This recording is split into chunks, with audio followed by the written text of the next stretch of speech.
Bismillahirrahmanirrahim. Hadirin sekalian,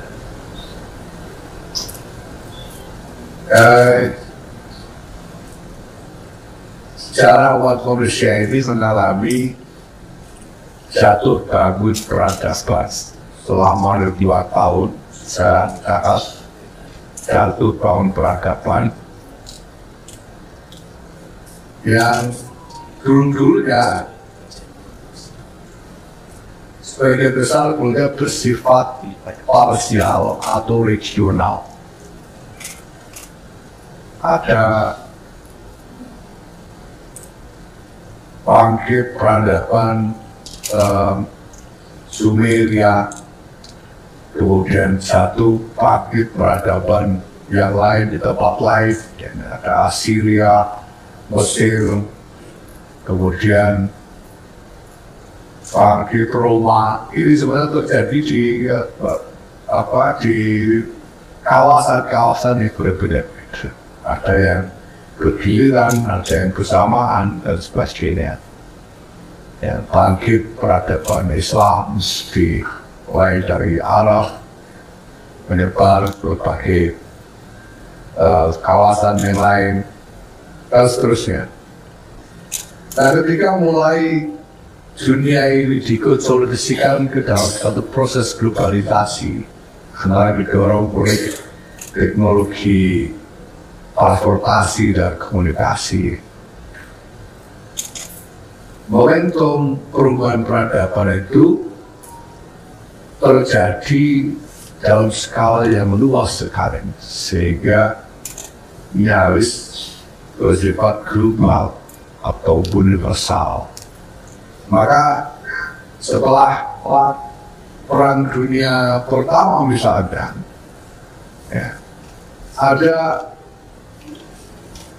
semacam dekonstruksi dari format peradaban yang lama.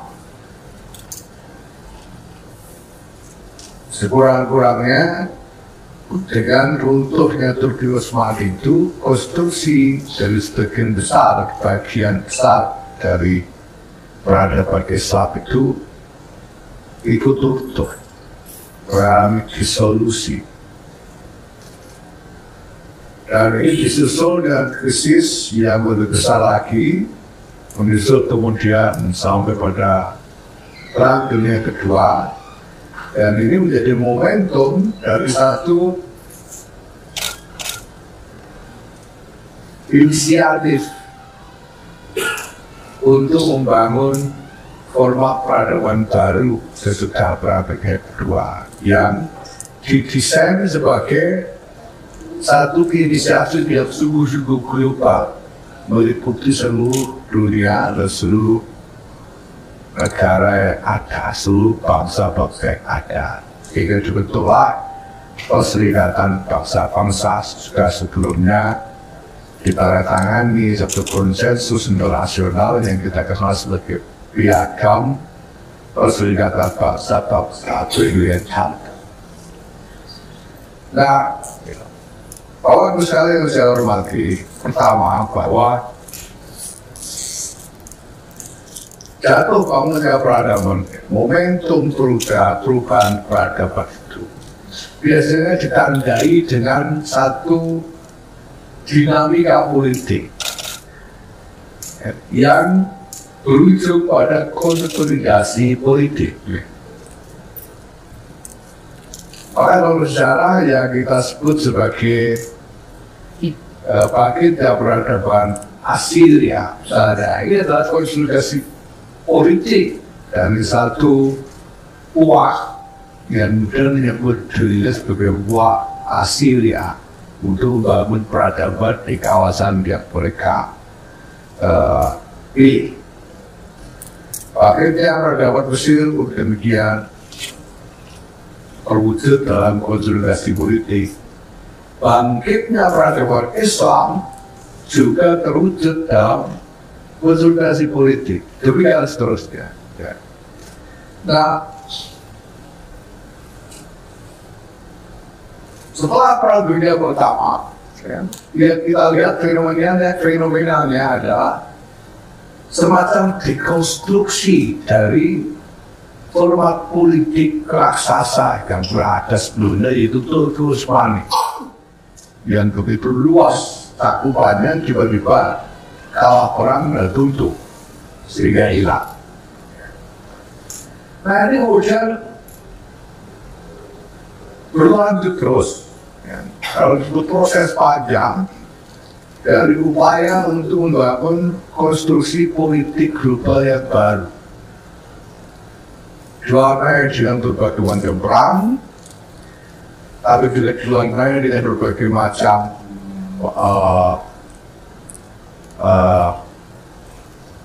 katakanlah negosiasi politik dan konsensus politik dan global.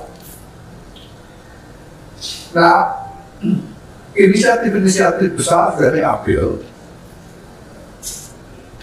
termasuk di antaranya yang saya sebut tadi adalah konsensus terwujud dalam piagam PBB.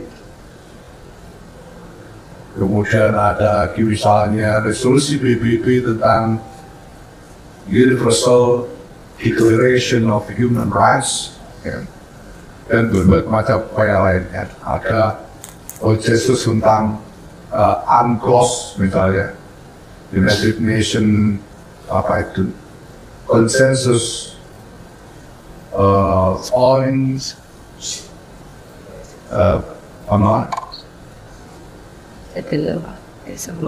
land, NC itu perbatasan laut ya, with broader organism consensus on ada United Nations Conference on Law of the Sea, ya, UNCLOS, perbatasan laut dan sebagainya. Tapi Bapak Ibu sekalian, sampai sekarang belum selesai, masih banyak urusan yang belum terselesaikan. Kenapa saya katakan demikian? Karena pada dasarnya sumber dari inisiatif internasional untuk bangun peradaban baru itu pada mulanya adalah concern tentang konflik yang terjadi. Jadi pasangan 06 membuat konsensus pada tahun 1945 itu motivasinya adalah ingin menghentikan atau sekurang-kurangnya mengurangi konflik-konflik yang sebelum itu terjadi secara marak terjadi sebelumnya. Nah, tapi kenyataannya sampai sekarang masih ada banyak hal yang bisa menjadi sumber-sumber konflik yang masih belum terselesaikan. Banyak. Nah, sementara itu belakangan ini kita melihat adanya fenomena lebih jauh lagi, dekonstruksi dari berbagai macam kemapai, sehingga konsolidasi politik yang konstruktif untuk menuju satu arah perubahan yang membentuk konstruksi peradaban baru ini semakin kompleks dinamikanya. Nah, Bapak-Ibu sekalian, konsolidasi politik untuk bangkitnya peradaban baru ini biasanya, dan kita lihat hampir selalu dimulai dengan konsolidasi sosial terkait nilai-nilai masyarakat. Nah, maka secara sederhana kita bisa melihat bahwa dalam setiap momentum kebangkitan peradaban ini selalu ada konsolidasi sosial antara dua aspek utama di dalam masyarakat, yaitu agama dan etnik. Etnik tertentu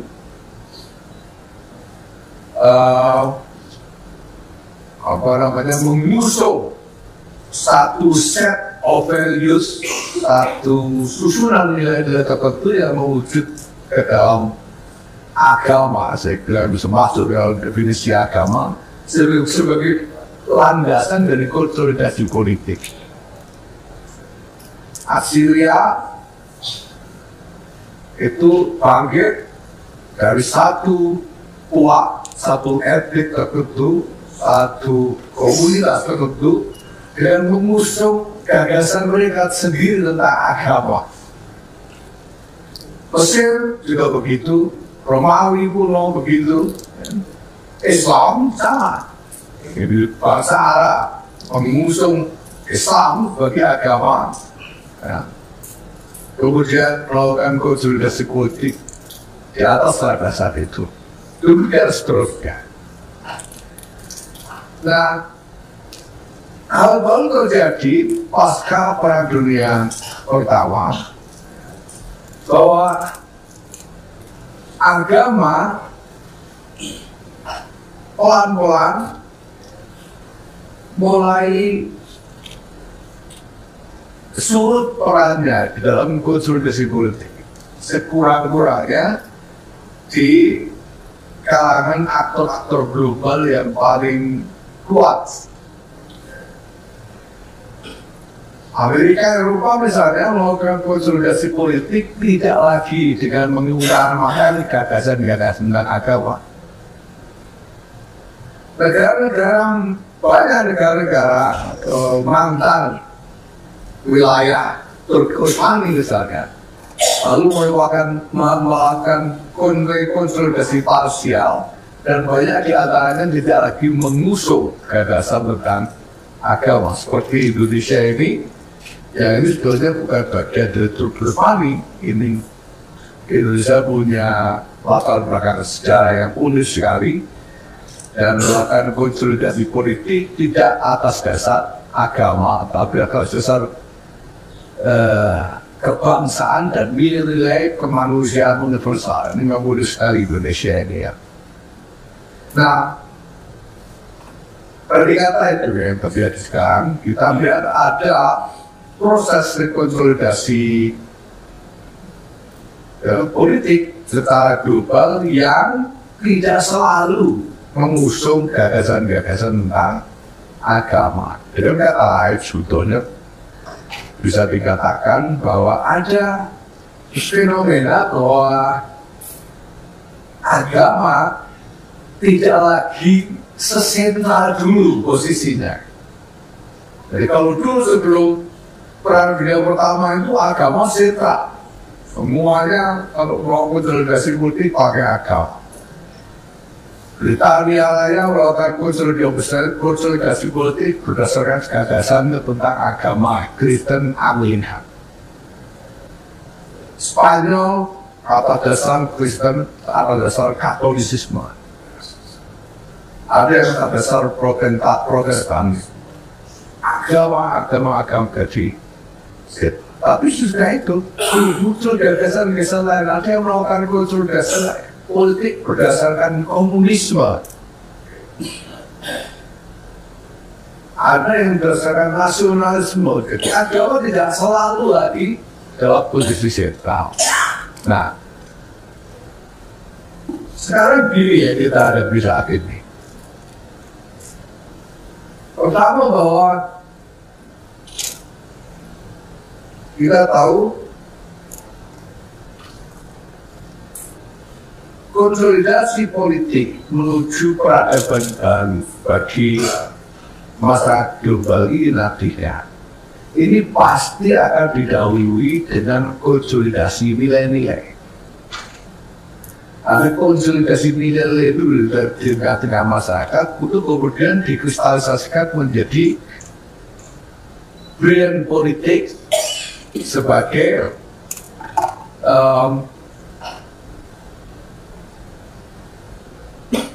format konsolidasi politik itu sendiri.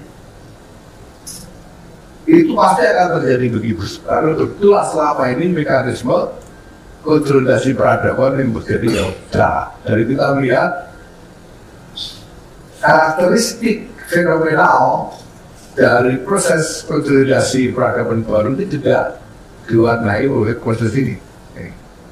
Proses konsolidasi nilai-nilai untuk kemudian dikristalisasikan menjadi political brand yang akan disebut sebagai format konsolidasi peradaban kita. Nah saat ini Bapak-Ibu sekalian, yang kita lihat, yang kita alami fase yang tidak ada besar-besar maka pertarungan nilai-nilai untuk konsolidasi itu sendiri. Berbagai macam nilai itu bertarung dalam usaha. Ya.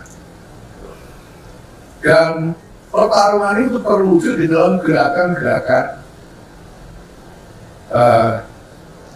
sosial, gerakan-gerakan kemasyarakatan. Ya. Termasuk agama-agama sendiri sebetulnya. Termasuk agama-agama sendiri. Sebetulnya saling bersaing. Saling bersaing dan bertarung di level gerakan sosial untuk mempromosikan nilai-nilainya masing-masing. Tetapi Bapak Ibu, itu juga bisa melihat bahwa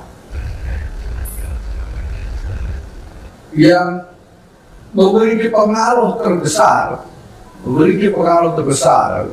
dalam dinamika pertarungan nilai-nilai menuju konsolidasi politik baru itu adalah gagasan-gagasan nilai-nilai yang bersumber dari luar agama-agama.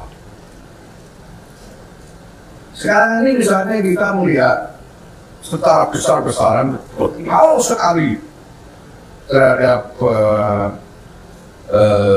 dinamika politik di seluruh dunia, misalnya gagasan tentang environmentalism, gagasan untuk memelihara lingkungan hidup, sehingga muncul gagasan tentang misalnya concern terhadap perubahan iklim. Ini luas sekali. Gagasan tentang misalnya apa namanya, inklusivisme, gagasan inklusivisme yang ini udah masuk macam-macam di situ, campur aduk ya. Yang intinya adalah inklusivisme itu maunya itu mengakui, mengajak kelompok yang tadinya kurang berperan, kurang diperhitungkan atau bahkan dipinggirkan, ini mau diajak. Tapi ini dikembangkan menjadi kepada lingkup yang nyaris tidak terbatas. Sehingga sekarang misalnya yang tadinya orang bicara tentang inklusi gender, ya. Sekarang orang berbicara tentang inklusi sexual orientation. Yang tadinya itu gender yang dibicarakan sekarang dikembangkan menjadi sexual orientation. Itu sebabnya sekarang ada gerakan LGBTQ yang luar biasa kuat seluruh dunia hari-hari ini. Ya. Dan seterusnya banyak sekali elemen semua yang bertahu dengan keras dan kekuatan yang tidak bisa diabaikan. Nah masalahnya kemudian di mana kedudukan agama-agama di dalam dinamika ini? Apakah agama-agama itu juga menawarkan nilai-nilai yang layak untuk dipromosikan sebagai basis peradaban baru atau tidak? Nah, unfortunately ya, celakanya sampai hari ini agama-agama masih banyak disibukkan oleh konflik di antara mereka, baik antara agama satu dengan yang lain maupun antara ini kelompok-kelompok yang berbeda dalam lingkup agama yang sama. Itu terjadi di mana-mana di seluruh dunia. Saya punya seorang teman, orang Spanyol, Ivan Kalabuch, dia bekerja untuk UNICRI, United Nation, apa itu? United Nation Institute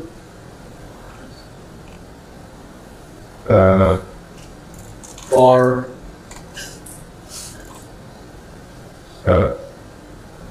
our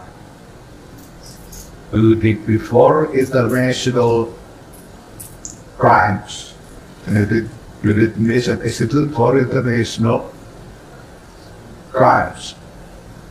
Dia menyampaikan pada saya bahwa perusahaan PBB saat ini itu ada, kalau tidak salah, 34 titik di seluruh dunia ini di mana PBB mengirimkan peacekeeper squad, ya, tentara perdamaian di konflik. 34 titik konflik di seluruh dunia ini yang dikirim pasukan penjaga perdamaian di sana, dan 26 dari 34 itu konfliknya adalah konflik agama. Ya. Nah, ini membawa saya pada satu kesimpulan yang menurut saya cukup valid, bahwa agama masih jadi masalah di dunia ini. Karena sebagian besar konflik yang terjadi di berbagai kawasan di dunia ini, sebagian besar, sangat besar, itu adalah konflik agama. Nah, ya. Padahal dunia ini sekarang juga pada saat dan dalam proses untuk membangun konstruksi peradaban yang baru berdasarkan nilai-nilai yang, dan konstruksi peradaban baru itu tapi pasti didasarkan pada nilai-nilai yang unggul di dalam persaingan antar nilai. Nah, kalau agama-agama ini kemudian tidak punya strategi untuk ikut menyumbang secara konstruktif bagi konstruksi peradaban baru itu, ya, saya sebagai seorang Muslim, sebagai pemeluk agama, ya tentu saya merasa tidak terima kalau sampai peradaban baru yang lahir nanti, ya, menempatkan agama hanya di pinggir-pinggirnya saja, tanpa memberi peran yang konstruktif dan strategis. Posisi yang konstruktif dan strategis di dalam format peradaban suara itu sendiri, saya tidak terima. Dan saya yakin, apalagi para pemimpin agama, orang-orang yang beriman dari agama mana saja pasti juga tidak terima. Karena setiap orang beriman pasti menginginkan imannya ini mendapatkan ruang artikulasi, ya, mendapatkan ya, terdiam di ruang publik untuk diartikulasikan imannya. Tapi kita belum lihat sampai sekarang bahwa agama-agama ini punya akses pada alur utama dari dinamika pembangunan peradaban baru ini. Ini memang proses yang rumit, kompleks, dan lingkupnya luas sekali, ya. Tapi pengurus besar untuk ulama sampai pada keyakinan bahwa kita harus mengikhtiarkan sesuatu terkait dengan ini. Nah, pertama-tama, kalau agama-agama ini ingin memiliki peran yang konstruktif, dan itu nanti akan diproses di dalam satu dinamika global. Ya, agama ini pertama harus mampu menyelesaikan masalah di antara mereka sendiri. Agama-agama ini tidak mungkin punya kredibilitas untuk bisa menyumbangkan solusi bagi masalah-masalah umat manusia kalau mereka tidak mampu menyelesaikan masalah di antara mereka sendiri. Kalau Sunni dan Syiah masih bertempur terus, siapa yang mau percaya bahwa Islam mau memperjuangkan perdamaian? Kalau Anglikan dan Katolik masih berseteru terus, siapa percaya bahwa Kristen memperjuangkan kasih sayang universal? Kalau Islam masih mempersekusi Kristen, kalau Hindu masih mempersekusi Muslim, Kristen dan minoritas yang lain, siapa percaya bahwa agama-agama ini mau mengusung kemaslahatan umat manusia antara umat? Ada yang tahu. Karena agama harus terlebih dahulu meraih kredibilitas untuk perang itu. Dan itu tidak bisa harus dimulai dengan menyelesaikan masalah-masalah di antara agama-agama itu sendiri. Ini akan jadi sesuatu yang kompleks dan luas sekali lagi. Ya. Maka sudah upgrade kemarin kita adakan pertemuan yang diri dengan upgrade dalam lingkup ASEAN.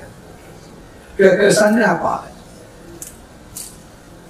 Ya, ini mungkin agak rumit kalau harus dijelaskan secara keseluruhan ya. Tapi yang penting begini, satu konsolidasi politik itu, untuk bisa diarahkan kepada satu arah tertentu, ini memerlukan konstituen pendukung. Ya. Ini pendukungnya Pak Ganjar, pendukungnya Pak Prabowo ini, dan masing-masing butuh konstituen untuk mendukungnya, supaya konsolidasi politik mereka berhasil. Jadi diperlukan konstituensi. Walaupun konstituen ini mungkin tidak selalu secara langsung mengadopsi identitas politik tertentu. Nah, kalau tadi saya katakan bahwa konsolidasi politik itu selalu diawali oleh konsolidasi nilai-nilai, maka kita perlu melakukan konsolidasi dari konstituensi nilai-nilai. Nah, untuk itu kita punya kebutuhan ya, untuk memulai satu proses konsolidasi konstituensi nilai-nilai ini ya. Kita butuh mengidentifikasi brand values yang punya potensi untuk mempersatukan konstituensi yang cukup luas. Karena sekali lagi ini nanti akan menjadi proses konsolidasi global, dan di situ akan ada persaingan di antara satu nilai dan yang lain. Nah, maka ya kita butuh melakukan eksplorasi, melihat ini di seluruh lanskap pasaran internasional ini, mana brand nilai yang akan punya potensi untuk menggalang konstitusi seluas mungkin. Dan di sini kita melihat bahwa kawasan Indo-Pasifik, yaitu kawasan sekitar di tepian-tepian samudra India dan samudra Pasifik ini sebetulnya punya basis konstituensi itu bisa ya punya pengalaman sejarah sebagai basis konstituensi nilai yang kurang lebih sama. Tapi sekarang saya hormati, yang ingin kita tawarkan di dalam ASEAN Cultural and Religious Dialogue Basic adalah wacana, masih bertingkat wacana tentang pengalaman sejarah yang kemudian menjadi warisan peradaban bersama dari komunitas di lingkup Indo-Pasifik. Dulu saya pernah punya pengalaman sejarah dikonsolidasikan menjadi satu basis konstituensi dari nilai peradaban bersama. Jadi dulu itu pernah ada shared civilizational values ya, yang diterima oleh masyarakat di kawasan Indo-Pasifik ini secara bersama-sama. Dulu sudah pernah. Ya. Dan nilai-nilai ini yang mungkin di satu sisi sebetulnya bisa diklaim sebagai bagian dari agama Buddha. Mungkin. Tapi pada dasarnya nilai-nilai ini adalah nilai-nilai yang ditandai oleh karakter budaya toleran yang mengedepankan harmoni masyarakat ya, dengan menekan impuls konflik di antara berbagai kelompok yang berbeda-beda. Dan ini merupakan, dalam catatan sejarah, ini merupakan bagian dari sukses kampanye regional, luas sekali cakupannya pada masa salah seorang raja besar di India, yaitu Raja Ashoka. Saya lupa itu abad berapa. Pengaruhnya luas sekali, termasuk sampai ke Nusantara ini. Sehingga bahkan di Nusantara ini sendiri misalnya, itu pernah lahir satu peradaban besar yang bertahan lama sekali di atas basis nilai-nilai ini. Di atas basis nilai toleransi dan harmoni ini. Itu apa? Yaitu Kerajaan Sriwijaya yang bertahan tidak kurang dari 7 abad, mulai abad ke-7 sampai abad ke-14 Masehi. Ini peradaban Sriwijaya ini luar biasa. Jadi peradaban Sriwijaya ini adalah peradaban yang berhasil mempersatukan seluruh Nusantara, kurang lebih ya, seluruh Nusantara di dalam satu jaringan perdagangan internasional dengan tetap mentolerir format-format politik yang berbeda-beda di pulau-pulau yang ada di dalam lingkungan Nusantara. Jadi inland politics dibiarkan independen, tapi jaringan perdagangan internasionalnya lah yang konsolidasikan oleh Sriwijaya ini ya, menjadi satu kekuatan ekonomi politik yang sangat signifikan pada masanya dan bertahan sampai 7 abad. Memang Sriwijaya itu mengandalkan kekuatan maritimnya, mengandalkan kekuatan maritim. Jadi dia berhasil bangun satu kekuatan militer dan ekonomi maritim yang hegemoni di Nusantara pada waktu itu. Ya. Sriwijaya itu pusatnya di tepian Sungai Musi di Palembang sana, Kalimantan, Sumatera Selatan, ya. Dan pada waktu itu ini merupakan lokasi yang strategis karena tidak mudah diserang, karena di tengah-tengah jalur sungai, sehingga kalau ada menyerang belum sampai ke pusat kerajaan juga ketahuan dulu, itu setengah jalan. Ya. Karena sungai Musi itu meluas dan dalam waktu itu, sehingga bisa menjadi pusat dan deployment kekuatan maritim besar-besar. Bertahan 7 abad. Berdasarkan apa? Berdasarkan nilai-nilai yang tadinya dipromosikan oleh Ashoka. Ini luar biasa. Capaian civilisational yang luar biasa.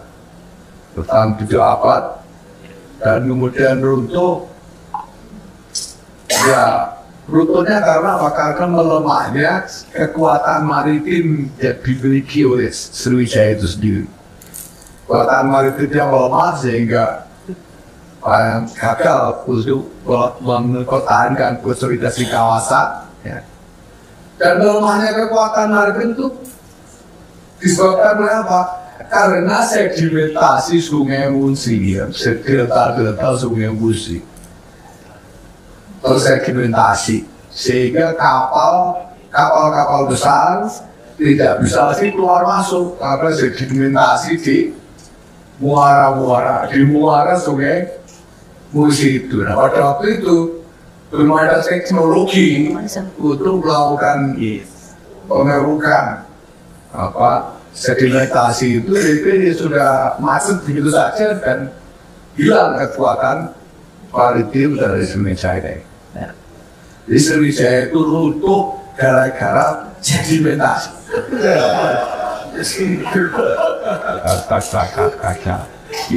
Ya, mohon maaf ya. Jadi sebenarnya saya sebetulnya secara pribadi cukup tertarik dengan ide pengurukan sedimentasi, ya. Saya kira ini mungkin bermanfaat, ya, kalau dilakukan dengan cara yang benar. Ya. Saya ngobrol dengan beberapa teman termasuk environmentalis beberapa waktu yang lalu gimana soal ide pengerukan pasir sedimentasi ini. Jadi saya bilang bagus itu ya. Referensi saya tadi itu. Karena kita ini bisa mempertahankan dan mengembangkan kapasitas maritim, antara lain kalau kita bisa mengatasi masalah sedimentasi. Kan itu tidak semua pasar-pasar besar Nusantara itu mengandalkan kapasitas maritim dari sungai-sungai besar Nusantara. Sungai Musi di Kalimantan, Majapahit itu, Brantas, dan semuanya itu runtuh gara-gara sedimentasi. Jadi saya ingin menarik.